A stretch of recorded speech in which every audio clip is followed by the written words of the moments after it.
ನಮಸ್ಕಾರ ವೃಶ್ಚಿಕ ರಾಶಿಯ ಜಾತಕದವರೇ, ಜುಲೈ 10, 11, 12 ಮತ್ತು 13 ಈ 4 ದಿನಗಳು ನಿಮ್ಮ ಜೀವನದಲ್ಲಿ ಅತ್ಯಂತ ಪ್ರಮುಖ ದಿನಗಳಾಗುವ ಲಕ್ಷಣಗಳು ಕಾಣಿಸುತ್ತಿವೆ. ಮುಖ್ಯವಾಗಿ ನೀವು ಬಹಳ ದಿನಗಳಿಂದ ಕಾಯುತ್ತಿದ್ದ ಒಂದು ಉತ್ತಮ ಅವಕಾಶ ನಿಮ್ಮ ಹತ್ತಿರಕ್ಕೆ ಬರುವ ಪರಿಸ್ಥಿತಿ ಇದೆ. ಆದರೆ ಇಲ್ಲೇ ಒಂದು ಪ್ರಮುಖ ಎಚ್ಚರಿಕೆಯೂ ಇದೆ. ಆ ಅವಕಾಶ ನಿಮಗೆ ನೇರವಾಗಿ ಅವಕಾಶದ ರೂಪದಲ್ಲೇ ಕಾಣಿಸದೇ ಇರಬಹುದು. ಒಂದು ಫೋನ್ ಕರೆ ರೂಪದಲ್ಲಿ ಬರಬಹುದು, ಹಳೆಯ ಪರಿಚಯಸ್ಥರ ಮೂಲಕ ಬರಬಹುದು, ಬಹಳ ದಿನಗಳಿಂದ ನಿಂತುಹೋಗಿದ್ದ ಕೆಲಸ ಮತ್ತೆ ಪ್ರಾರಂಭವಾಗಬಹುದು, ಅಥವಾ ನೀವು ಊಹಿಸದ ವ್ಯಕ್ತಿ ಹೇಳುವ ಒಂದು ಸಣ್ಣ ಮಾತು ನಿಮ್ಮ ಜೀವನದಲ್ಲಿ ಹೊಸ ದಾರಿಯನ್ನು ತೋರಿಸಬಹುದು.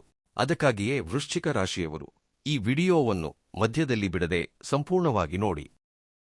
ಏಕೆಂದರೆ ಈ 4 ದಿನಗಳಲ್ಲಿ ಕುಟುಂಬ, ಧನ್, ಉದ್ಯೋಗ, ವ್ಯಾಪಾರ, ಪ್ರೀತಿ ಮತ್ತು ವಿವಾಹದ ವಿಷಯದಲ್ಲಿ ನೀವು ಯಾವ ನಿರ್ಧಾರವನ್ನು ತೆಗೆದುಕೊಳ್ಳಬೇಕು, ಯಾವ ವಿಷಯದಲ್ಲಿ ಜಾಗರೂಕರಾಗಿರಬೇಕು, ಯಾವ ಅವಕಾಶವನ್ನು ನಿರ್ಲಕ್ಷಿಸಬಾರದು ಎಂಬ ವಿಷಯಗಳನ್ನು ಈ ವಿಡಿಯೋದಲ್ಲಿ ಸ್ಪಷ್ಟವಾಗಿ ತಿಳಿದುಕೊಳ್ಳಲಿದ್ದೀರಿ.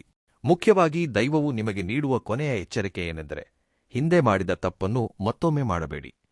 ಕೋಪದಿಂದ ಒಳ್ಳೆಯ ವ್ಯಕ್ತಿಯನ್ನು ದೂರ ಮಾಡಿಕೊಳ್ಳಬೇಡಿ. ಅನುಮಾನದಿಂದ ಒಳ್ಳೆಯ ಅವಕಾಶವನ್ನು ಕಳೆದುಕೊಳ್ಳಬೇಡಿ. ಭಯದಿಂದ ನಿಮಗೆ ಬಂದ ಅವಕಾಶವನ್ನು ತಿರಸ್ಕರಿಸಬೇಡಿ. ಜುಲೈ 10ರಿಂದ 13ರ ನಡುವೆ ನಡೆಯುವ ಒಂದು ಸಣ್ಣ ಘಟನೆಯು ನಿಮ್ಮ ಭವಿಷ್ಯಕ್ಕೆ ಪ್ರಮುಖ ತಿರುವು ನೀಡಬಹುದು. ಅದಕ್ಕಾಗಿಯೇ ಪ್ರತಿ ವಿಷಯವನ್ನು ಜಾಗ್ರತೆಯಿಂದ ಗಮನಿಸಿ. ಇದುವರೆಗೆ ನಮ್ಮ ಭಕ್ತಿ ಜ್ಯೋತಿಷ್ಯ ವಾಣಿ ಚಾನೆಲ್ ಅನ್ನು ಸಬ್ಸ್ಕ್ರೈಬ್ ಮಾಡಿಕೊಳ್ಳದವರು ಈಗಲೇ ಸಬ್ಸ್ಕ್ರೈಬ್ ಮಾಡಿಕೊಂಡು ಪಕ್ಕದಲ್ಲೇ ಇರುವ ಬೆಲ್ ಗುರುತನ್ನು ಒತ್ತಿ. ನಾವು ಹೇಳುವ ರಾಶಿಫಲಗಳು ನಿಮ್ಮ ಜೀವನದಲ್ಲಿ ನಡೆಯುತ್ತಿವೆಯೇ ಇಲ್ಲವೇ? ಹಿಂದಿನ ವಿಡಿಯೋಗಳಲ್ಲಿ ಹೇಳಿದ ಫಲಗಳು ನಿಮಗೆ ಎಷ್ಟರ ಮಟ್ಟಿಗೆ ಅನುಭವಕ್ಕೆ ಬಂದಿವೆ ಎಂಬುದನ್ನು ತಪ್ಪದೇ ಕಮೆಂಟ್ ರೂಪದಲ್ಲಿ ತಿಳಿಸಿ. ನಿಮ್ಮ ಅನುಭವ ಇತರ ವೃಶ್ಚಿಕ ರಾಶಿಯ ಜನರಿಗೂ ಉಪಯುಕ್ತವಾಗುತ್ತದೆ. ಈಗ ತಡ ಮಾಡದೆ ಈ 4 ದಿನಗಳಲ್ಲಿ ವೃಶ್ಚಿಕ ರಾಶಿಯವರ ಜೀವನದಲ್ಲಿ ನಡೆಯಲಿರುವ ಪ್ರಮುಖ ಬದಲಾವಣೆಗಳು, ಗ್ರಹಗಳ ಪ್ರಭಾವ, ಕೌಟುಂಬಿಕ ಪರಿಸ್ಥಿತಿಗಳು ಮತ್ತು ದೈವಿಕ ಸಂಕೇತಗಳ ಬಗ್ಗೆ ವಿವರವಾಗಿ ತಿಳಿದುಕೊಳ್ಳೋಣ. ವೃಶ್ಚಿಕ ರಾಶಿಯವರು ಹೊರಗಡೆಗೆ ಎಷ್ಟು ಗಟ್ಟಿಯಾಗಿ ಕಾಣಿಸಿದರೂ ಒಳಗಡೆ ಮಾತ್ರ ತುಂಬಾ ಸೂಕ್ಷ್ಮ ಮನಸ್ಸಿನವರು. ತಮಗಾಗುವ ನೋವನ್ನು ಎಲ್ಲರಿಗೂ ಹೇಳಿಕೊಳ್ಳುವುದಿಲ್ಲ. ಯಾರ ಮುಂದೆಯೂ ಕಣ್ಣೀರು ಹಾಕುವುದು ಇವರಿಗೆ ಇಷ್ಟವಿರುವುದಿಲ್ಲ. ಒಂದು ಸಮಸ್ಯೆ ಬಂದರೆ ಅದನ್ನು ತಮ್ಮಲ್ಲೇ ಆಲೋಚಿಸುತ್ತಾ ಪರಿಹಾರಕ್ಕಾಗಿ ಪ್ರಯತ್ನಿಸುತ್ತಾರೆ. ಅದಕ್ಕಾಗಿಯೇ ತುಂಬಾ ಜನರಿಗೆ ವೃಶ್ಚಿಕ ರಾಶಿಯವರನ್ನು ಅರ್ಥ ಮಾಡಿಕೊಳ್ಳುವುದು ಕಷ್ಟವಾಗುತ್ತದೆ. ಒಬ್ಬ ವ್ಯಕ್ತಿಯನ್ನು ನಂಬಲು ಇವರು ಸಾಕಷ್ಟು ಸಮಯ ತೆಗೆದುಕೊಳ್ಳುತ್ತಾರೆ. ಆದರೆ ಒಮ್ಮೆ ನಂಬಿದ ಮೇಲೆ ಅವರಿಗಾಗಿ ಎಷ್ಟು ದೂರ ಬೇಕಾದರೂ ಹೋಗುತ್ತಾರೆ. ಅದೇ ನಂಬಿಕೆಗೆ ಯಾರಾದರೂ ದ್ರೋಹ ಮಾಡಿದರೆ ಮಾತ್ರ ಮತ್ತೊಮ್ಮೆ ಅವರನ್ನು ಹತ್ತಿರ ಸೇರಿಸುವುದು ತುಂಬಾ ಕಷ್ಟ. ಈ ದಿನಾಂಕಗಳಲ್ಲಿ ನಿಮ್ಮ ಈ ಸ್ವಭಾವವೇ ಕೆಲವು ವಿಷಯಗಳಲ್ಲಿ ಪರೀಕ್ಷೆಗೆ ಒಳಗಾಗುವ ಸಾಧ್ಯತೆ ಕಾಣಿಸುತ್ತಿದೆ. ಮುಖ್ಯವಾಗಿ ಒಬ್ಬ ವ್ಯಕ್ತಿ ಹೇಳುವ ಮಾತನ್ನು ನೀವು ಮೊದಲಿಗೆ ಅನುಮಾನಿಸುವ ಪರಿಸ್ಥಿತಿ ಬರಬಹುದು. ಆ ವ್ಯಕ್ತಿ ನಿಮಗೆ ಉದ್ಯೋಗಕ್ಕೆ ಸಂಬಂಧಿಸಿದ ಮಾಹಿತಿ ನೀಡಬಹುದು, ವ್ಯಾಪಾರದಲ್ಲಿ ಹೊಸ ಮಾರ್ಗವನ್ನು ಹೇಳಬಹುದು, ಕೌಟುಂಬಿಕ ಸಮಸ್ಯೆಗೆ ಪರಿಹಾರ ತೋರಿಸಬಹುದು, ಅಥವಾ ನಿಮಗೆ ಅಗತ್ಯವಿರುವ ಸಮಯದಲ್ಲಿ ಒಂದು ಸಹಾಯ ಮಾಡಲು ಮುಂದೆ ಬರಬಹುದು. ಇಲ್ಲಿ ತಕ್ಷಣವೇ ನಂಬುವುದು ಎಷ್ಟು ತಪ್ಪೋ, ಸಂಪೂರ್ಣವಾಗಿ ಕೇಳಿಸಿಕೊಳ್ಳದೆ ತಿರಸ್ಕರಿಸುವುದು ಕೂಡ ಅಷ್ಟೇ ತಪ್ಪು. ಮೊದಲು ವಿಷಯ ಏನೆಂಬುದನ್ನು ತಿಳಿದುಕೊಳ್ಳಿ. ನಂತರ ನಿಮಗೆ ತಿಳಿದವರೊಂದಿಗೆ ಮಾತನಾಡಿ, ಎಲ್ಲಾ ವಿವರಗಳನ್ನು ನೋಡಿದ ನಂತರವಷ್ಟೇ ನಿರ್ಧಾರ ತೆಗೆದುಕೊಳ್ಳಿ. ವೃಶ್ಚಿಕ ರಾಶಿಯವರಿಗೆ ಒಂದು ಒಳ್ಳೆಯ ಗುಣವಿದೆ. ಒಮ್ಮೆ ಬಿದ್ದರೂ ಮತ್ತೆ ಎದ್ದು ನಿಲ್ಲಬಲ್ಲರು. ಇತರರು ಸಹಾಯ ಮಾಡದಿದ್ದರೂ ತಮ್ಮ ಕಷ್ಟದಿಂದ ಮುಂದೆ ಸಾಗಬಲ್ಲರು.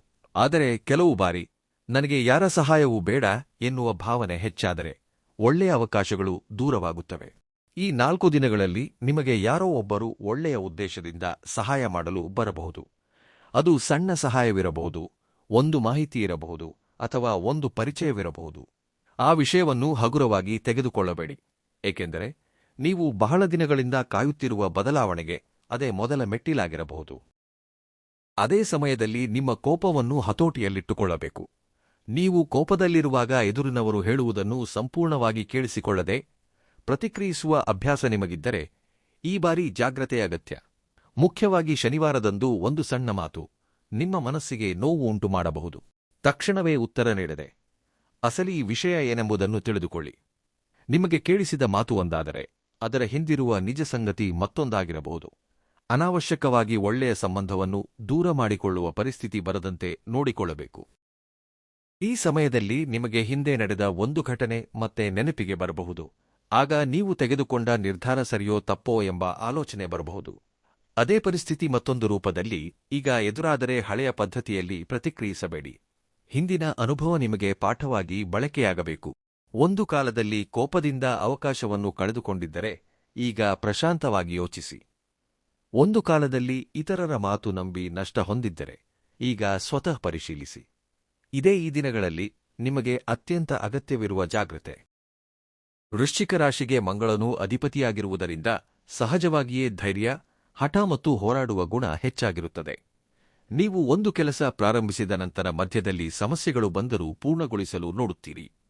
ಆದರೆ ಈ ದಿನಗಳಲ್ಲಿ ವೇಗಕ್ಕಿಂತ ಆಲೋಚನೆ ಮುಖ್ಯವಾಗಿ ಬದಲಾಗುತ್ತದೆ. ಮನಸ್ಸಿನಲ್ಲಿ ಒಂದೇ ಬಾರಿಗೆ ಎರಡು ರೀತಿಯ ಆಲೋಚನೆಗಳು ಬರಬಹುದು. ಒಂದು ಕೆಲಸವನ್ನು ತಕ್ಷಣವೇ ಮಾಡಬೇಕೆನಿಸುತ್ತದೆ, ಅದೇ ಸಮಯದಲ್ಲಿ ಇದು ಸರಿಯಾದ ನಿರ್ಧಾರವೇ ಎಂಬ ಸಂದೇಹವೂ ಬರಬಹುದು. ಇಂತಹ ಸಮಯದಲ್ಲಿ ಒಂದು ದಿನ ತಡವಾದರೂ ಪರವಾಗಿಲ್ಲ, ಆದರೆ ತಪ್ಪು ನಿರ್ಧಾರ ತೆಗೆದುಕೊಳ್ಳದಂತೆ ಇರುವುದು ಮುಖ್ಯ. ಶುಕ್ರವಾರ ಧನಕ್ಕೆ ಸಂಬಂಧಿಸಿದ ಆಲೋಚನೆಗಳು ಹೆಚ್ಚಾಗಿರಬಹುದು. ಮನೆಗೆ ಅಗತ್ಯವಿರುವ ವಸ್ತು ಕೊಳ್ಳುವುದು, ಸಾಲ ತೀರಿಸುವುದು, ಬರಬೇಕಾದ ಹಣದ ಬಗ್ಗೆ ಮಾತನಾಡುವುದು ಅಥವಾ ಕೌಟುಂಬಿಕ ಖರ್ಚುಗಳ ಬಗ್ಗೆ ಚರ್ಚೆ ನಡೆಯಬಹುದು. ಈ ದಿನ ನಿಮ್ಮ ಕೈಗೆ ಹಣ ಬಂದ ತಕ್ಷಣವೇ ಸಂಪೂರ್ಣವಾಗಿ ಖರ್ಚು ಮಾಡದೆ ಸ್ವಲ್ಪ ಉಳಿಸಿಕೊಳ್ಳುವುದು ಒಳ್ಳೆಯದು. ಯಾವುದೋ ಒಂದು ಅಗತ್ಯದ ಹೆಸರಿನಲ್ಲಿ ಊಹಿಸದ ಖರ್ಚು ಬರಬಹುದು. ಆದರೆ ಅದೇ ದಿನದಂದು ಒಂದು ಸಣ್ಣ ಆರ್ಥಿಕ ಮಾಹಿತಿಯು ನಿಮಗೆ ಉಪಯುಕ್ತವಾಗುವ ಸಾಧ್ಯತೆ ಇದೆ. ಶನಿವಾರ ಬಾಕಿಯಿರುವ ಕೆಲಸ ನಿಮ್ಮ ಮುಂದೆ ಬರಬಹುದು. ಇದು ಯಾವಾಗಲೋ ಮುಗಿದು ಹೋಗಿದೆ ಎಂದು ನೀವು ಅಂದುಕೊಂಡ ವಿಷಯದ ಬಗ್ಗೆ ಮತ್ತೆ ಮಾತನಾಡಬೇಕಾಗಿ ಬರಬಹುದು. ಹಳೆಯ ಬಾಕಿ, ಹಳೆಯ ಒಪ್ಪಂದ, ಕುಟುಂಬದಲ್ಲಿ ನಡೆದ ಹಳೆಯ ವಿವಾದ ಅಥವಾ ಉದ್ಯೋಗಕ್ಕೆ ಸಂಬಂಧಿಸಿದ ಹಳೆಯ ಅರ್ಜಿಯ ವಿಷಯದಲ್ಲಿ ಚಲನೆ ಕಾಣಿಸಬಹುದು. ಈ ದಿನ ತಾಳ್ಮೆ ತುಂಬಾ ಅಗತ್ಯ.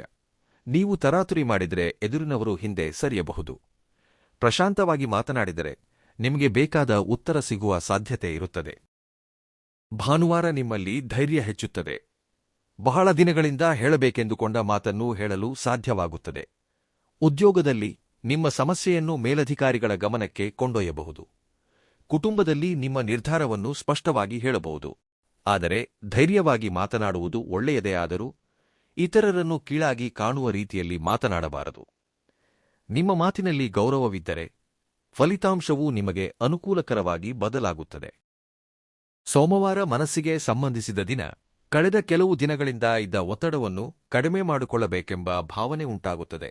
ಕೆಲವು ವೃಶ್ಚಿಕ ರಾಶಿಯವರು ಒಂದು ಪ್ರಮುಖ ನಿರ್ಧಾರ ತೆಗೆದುಕೊಳ್ಳುವ ಮುನ್ನ ಕುಟುಂಬದ ಸದಸ್ಯರೊಂದಿಗೆ ಮಾತನಾಡಬಹುದು.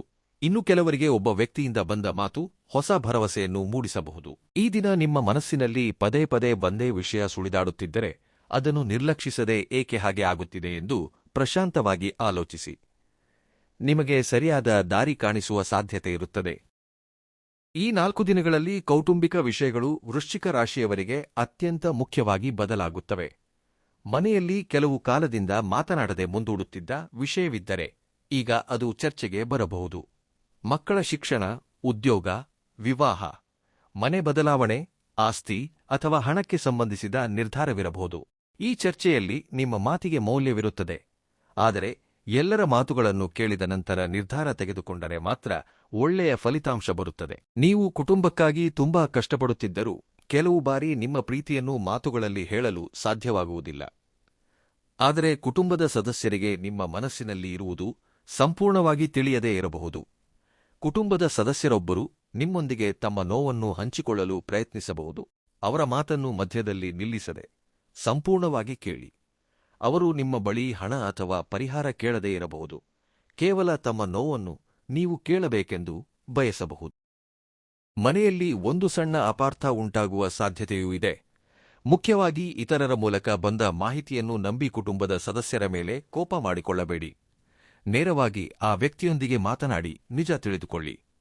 ನಿಮ್ಮ ಮನೆಯ ವಿಷಯಗಳನ್ನು ಅಗತ್ಯವಿಲ್ಲದ ವ್ಯಕ್ತಿಗಳೊಂದಿಗೆ ಹಂಚಿಕೊಳ್ಳುವುದನ್ನು ಕಡಿಮೆ ಮಾಡಬೇಕು. ಕೆಲವು ಕುಟುಂಬಗಳಲ್ಲಿ ಬಹಳ ದಿನಗಳಿಂದ ದೂರವಿದ್ದ ಸಂಬಂಧಿಕರು ಮತ್ತೆ ಮಾತನಾಡುವ ಸಾಧ್ಯತೆ ಇದೆ. ಕೆಲವು ಸಂಬಂಧಗಳು ಮತ್ತೆ ಒಂದಾಗುವುದರಿಂದ ಕುಟುಂಬದಲ್ಲಿರುವ ಒಂದು ದೊಡ್ಡ ಸಮಸ್ಯೆಗೆ ಪರಿಹಾರ ಕಾಣಿಸಬಹುದು. ನಿಮ್ಮ ಮನೆಗೆ ಸಂಬಂಧಿಸಿದ ಒಂದು ಒಳ್ಳೆಯ ಅವಕಾಶ ಕುಟುಂಬದಲ್ಲಿರುವ ಸಣ್ಣ ವ್ಯಕ್ತಿಯ ಮೂಲಕ ಬರಬಹುದು. ಅವರಿಗೆ ಏನು ಗೊತ್ತು ಎಂದು ನಿರ್ಲಕ್ಷಿಸದೆ ಒಮ್ಮೆ ಪರಿಶೀಲಿಸಿ. ಪ್ರೀತಿಯಲ್ಲಿರುವ ವೃಶ್ಚಿಕ ರಾಶಿಯವರಿಗೆ ಈ ದಿನಗಳಲ್ಲಿ ಮನಸ್ಸಿನ ಅನುಮಾನಗಳನ್ನು ಕಡಿಮೆ ಮಾಡಿಕೊಳ್ಳುವುದು ತುಂಬಾ ಅಗತ್ಯ. ಪ್ರತಿಯೊಂದು ತಡವಾಗುವಿಕೆಗೂ ತಪ್ಪು ಕಾರಣಗಳನ್ನು ಕಲ್ಪಿಸಿಕೊಳ್ಳಬೇಡಿ. ಪ್ರಶಾಂತವಾಗಿ ಮಾತನಾಡಿದರೆ ಅಪಾರ್ಥ ದೂರವಾಗುತ್ತದೆ. ಹೊಸದಾಗಿ ಪ್ರೀತಿಯಲ್ಲಿ ಬಿದ್ದಿರುವವರು ತಕ್ಷಣವೇ ದೊಡ್ಡ ಭರವಸೆಗಳನ್ನು ನೀಡಬೇಡಿ. ಒಬ್ಬರನ್ನೊಬ್ಬರು ಅರ್ಥ ಮಾಡಿಕೊಳ್ಳಲು ಸಮಯ ನೀಡಿ. ವಿವಾಹದ ಪ್ರಯತ್ನಗಳನ್ನು ಮಾಡುತ್ತಿರುವವರಿಗೆ ಕೌಟುಂಬಿಕ ಪರಿಚಯಗಳ ಮೂಲಕ ಒಂದು ಸಂಬಂಧದ ಬಗ್ಗೆ ಮಾಹಿತಿ ಬರಬಹುದು. ರೂಪ, ಹಣ ಮಾತ್ರವಲ್ಲದೆ ವ್ಯಕ್ತಿಯ ಸ್ವಭಾವ, ಕೌಟುಂಬಿಕ ವಾತಾವರಣವನ್ನು ಗಮನಿಸಿ ನಿರ್ಧಾರ ಮಾಡಿ. ವಿವಾಹಿತರು ಜೀವನ ಸಂಗಾತಿಯೊಂದಿಗೆ ಮಾತನಾಡುವಾಗ ಇಬ್ಬರಲ್ಲಿ ಒಬ್ಬರು ಪ್ರಶಾಂತವಾಗಿ ಇರುವುದು ಒಳ್ಳೆಯದು. ಹೊರಗಿನವರು ನಿಮ್ಮ ಸಂಬಂಧದ ಬಗ್ಗೆ ಹೇಳುವ ಪ್ರತಿ ಮಾತನ್ನು ನಂಬಬೇಡಿ. ಉದ್ಯೋಗಸ್ಥರಿಗೆ ಕೆಲಸದ ಹೊರೆ ಕೊಂಚ ಹೆಚ್ಚಾಗುವ ಸಾಧ್ಯತೆಯಿದೆ. ಎಲ್ಲರ ಕೆಲಸ ನನಗೆ ಏಕೆ ನೀಡುತ್ತಿದ್ದಾರೆ ಎಂಬ ಕೋಪ ಬೇಡ. ಇದು ನಿಮ್ಮ ಸಾಮರ್ಥ್ಯವನ್ನು ಸಾಬೀತುಪಡಿಸುವ ಅವಕಾಶವಾಗಿ ಬದಲಾಗಬಹುದು. ಕಚೇರಿಯಲ್ಲಿ ಸಹೋದ್ಯೋಗಿಗಳ ವೈಯಕ್ತಿಕ ಇಷ್ಟಕಷ್ಟಗಳನ್ನು ಕೆಲಸದಲ್ಲಿ ಬೆರೆಸಬೇಡಿ. ಬಡ್ತಿ ಅಥವಾ ಸಂಬಳದ ಏರಿಕೆಗಾಗಿ ಕಾಯುತ್ತಿರುವವರಿಗೆ ಅದಕ್ಕೆ ಸಂಬಂಧಿಸಿದ ಸಣ್ಣ ಚಲನೆ ಕಾಣಿಸಬಹುದು. ಉದ್ಯೋಗಕ್ಕಾಗಿ ಪ್ರಯತ್ನಿಸುತ್ತಿರುವವರಿಗೆ ಹಳೆಯ ಸ್ನೇಹಿತ ಅಥವಾ ಸಂಬಂಧಿಕರ ಮೂಲಕ ಪ್ರಮುಖ ಮಾಹಿತಿ ಬರಬಹುದು. ಇಂಟರ್ವ್ಯೂಗೆ ಹೋಗುವ ಅವಕಾಶ ಬಂದರೆ ಭಯದಿಂದ ಹಿಂದೆ ಸರಿಯಬೇಡಿ. ಆದರೆ ಉದ್ಯೋಗ ಕೊಡಿಸುತ್ತೇವೆ ಎಂದು ಮುಂಚಿತವಾಗಿ ಹಣ ಕೇಳುವವರ ಬಗ್ಗೆ ಜಾಗ್ರತೆ ಅಗತ್ಯ. ಪ್ರಸ್ತುತ ಮಾಡುತ್ತಿರುವ ಉದ್ಯೋಗವನ್ನು ಕೋಪದಲ್ಲಿ ತಕ್ಷಣವೇ ಬಿಡುವ ನಿರ್ಧಾರ ಮಾಡಬೇಡಿ. ವ್ಯಾಪಾರಿಗಳಿಗೆ ಸಣ್ಣ ಅವಕಾಶಗಳನ್ನು ಜಾಗ್ರತೆಯಿಂದ ಗಮನಿಸಬೇಕಾದ ಸಮಯ. ಒಬ್ಬ ಹಳೆಯ ಗ್ರಾಹಕ ಮತ್ತೆ ನಿಮ್ಮ ಬಳಿ ಬರುವುದು ಅಥವಾ ಹೊಸ ವ್ಯಕ್ತಿಯ ಮೂಲಕ ಮತ್ತಷ್ಟು ಗ್ರಾಹಕರ ಪರಿಚಯವಾಗುವಂತಹ ಪರಿಸ್ಥಿತಿಗಳು ಕಾಣಿಸುತ್ತಿವೆ. ಯಾರನ್ನೂ ಅವರ ರೂಪ ನೋಡಿ ಅಂದಾಜಿಸಬೇಡಿ. ಯಾವ ಕೆಲಸವನ್ನು ತೆಗೆದುಕೊಳ್ಳಬೇಕು, ಯಾವುದನ್ನು ಬಿಡಬೇಕು ಎಂದು ಲೆಕ್ಕಾಚಾರ ನೋಡಿ ನಿರ್ಧಾರ ತೆಗೆದುಕೊಳ್ಳಿ. ಪಾರ್ಟ್ನರ್ಶಿಪ್ ವ್ಯಾಪಾರ ಮಾಡುತ್ತಿರುವವರು ಲೆಕ್ಕಾಚಾರಗಳನ್ನು ಸ್ಪಷ್ಟವಾಗಿ ಇಟ್ಟುಕೊಳ್ಳಬೇಕು. ಹೊಸ ವ್ಯಾಪಾರ ಪ್ರಾರಂಭಿಸಬೇಕೆಂದುಕೊಳ್ಳುವವರು ಯಾರೋ ಹೇಳಿದರು ಎಂದು ತಕ್ಷಣವೇ ದೊಡ್ಡ ಸಾಲ ಮಾಡಬೇಡಿ. ಮೊದಲು ಸಣ್ಣ ಮಟ್ಟದಲ್ಲಿ ಪ್ರಯತ್ನಿಸಿ ಪರಿಸ್ಥಿತಿಯನ್ನು ಅರ್ಥ ಮಾಡಿಕೊಳ್ಳಬೇಕು. ಶುಕ್ರವಾರ ಮಹಾಲಕ್ಷ್ಮಿ ಅಮ್ಮನವರ ದೇವಸ್ಥಾನಕ್ಕೆ ಭೇಟಿ ನೀಡಬಹುದು ಅಥವಾ ಮನೆಯಲ್ಲೇ ದೀಪ ಹಚ್ಚಿ ಆರ್ಥಿಕ ಸ್ಥಿರತೆಗಾಗಿ ಪ್ರಾರ್ಥಿಸಬಹುದು. ಮನೆಯಲ್ಲಿನ ಅನಾವಶ್ಯಕ ವಸ್ತುಗಳನ್ನು ತೆಗೆದುಹಾಕಿ ಸ್ವಚ್ಛವಾಗಿಡಿ. ಶನಿವಾರ ಶನಿದೇವರ ದೇವಸ್ಥಾನ ಅಥವಾ ನವಗ್ರಹಗಳಿರುವ ದೇವಸ್ಥಾನಕ್ಕೆ ಭೇಟಿ ನೀಡಿ. ನಿಮ್ಮ ಶಕ್ತ್ಯಾನುಸಾರ ವೃದ್ಧರಿಗೆ ಅಥವಾ ಹಸಿದವರಿಗೆ ಅನ್ನದಾನ ಅಥವಾ ಸಣ್ಣ ಸಹಾಯ ಮಾಡಿ. ಭಾನುವಾರ ಬೆಳಗ್ಗೆ ಸೂರ್ಯೋದಯದ ಸಮಯದಲ್ಲಿ ಸೂರ್ಯ ಭಗವಾನರಿಗೆ ಅರ್ಘ್ಯ ನೀಡಿ ಧೈರ್ಯ ಮತ್ತು ಆರೋಗ್ಯಕ್ಕಾಗಿ ಪ್ರಾರ್ಥಿಸಿ. ಹಿರಿಯರ ಆಶೀರ್ವಾದ ಪಡೆದುಕೊಳ್ಳಿ. ಸೋಮವಾರ ಶಿವನ ದೇವಸ್ಥಾನಕ್ಕೆ ಭೇಟಿ ನೀಡಿ ಶಿವಲಿಂಗಕ್ಕೆ ಅಭಿಷೇಕ ಮಾಡಿ ಭಕ್ತಿಯಿಂದ ಓಂ ನಮಃ ಶಿವಾಯ ಎಂದು ಜಪಿಸಿ. ಇದು ನಿಮಗೆ ಮಾನಸಿಕ ಶಾಂತಿಯನ್ನು ನೀಡುತ್ತದೆ. ದೇವಸ್ಥಾನಕ್ಕೆ ಹೋದಾಗ ಕೇವಲ ಕೋರಿಕೆಗಳ ಪಟ್ಟಿಯನ್ನು ಹೇಳುವುದು ಮಾತ್ರವಲ್ಲದೆ ನಿಮ್ಮಲ್ಲಿ ಬದಲಾಯಿಸಿಕೊಳ್ಳಬೇಕಾದ ಒಂದು ಅಭ್ಯಾಸವನ್ನು ಕೋಪ ಅಥವಾ ಅತಿಯಾದ ಖರ್ಚು ನಿಯಂತ್ರಿಸಿಕೊಳ್ಳಬೇಕೆಂದು ನಿರ್ಧರಿಸಿ. ವೃಶ್ಚಿಕ ರಾಶಿಯ ಜಾತಕದವರೇ, ನಿಮ್ಮ ಜೀವನದಲ್ಲಿ ಪ್ರಸ್ತುತ ಎಷ್ಟೇ ವಿಳಂಬವಿದ್ದರೂ ಭರವಸೆಯನ್ನು ಕಳೆದುಕೊಳ್ಳಬೇಡಿ.